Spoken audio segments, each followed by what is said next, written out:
అందరికీ praise the lord అండి. Missionary Mary Slessor జీవిత చరిత్రను తెలుసుకుందాం. తన పూర్తి పేరు మేరీ స్లెస్సర్. తల్లిదండ్రులు రాబర్ట్ స్లెస్సర్, మేరీ స్లెస్సర్.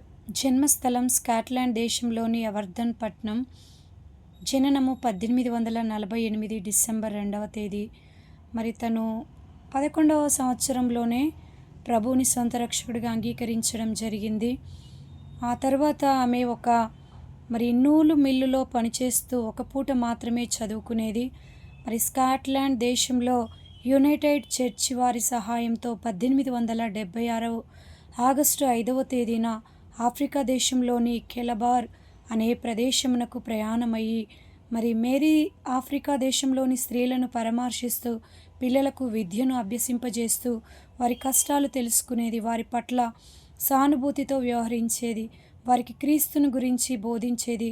భయంకరమైన విగ్రహారాధన, నరబల్లతో కూడినటువంటి పనులు చేసే మూర్ఖులైన ఈ జనముల మధ్య క్రూర జంతువులతో నిండి ఉన్న అడవిలో ప్రభు కొరకు నిలబడడానికి ఆమె ఎంతగానో ప్రార్థించి ప్రభుపై ఆధారపడి జీవించేది.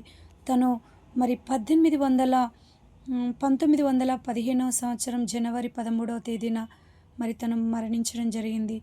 ఈ ఆటవికులు క్రీస్తు శిష్యులు అయ్యారంటే ఇది నా ప్రజ్ఞ కాదు, ఇది ప్రభు కృపే.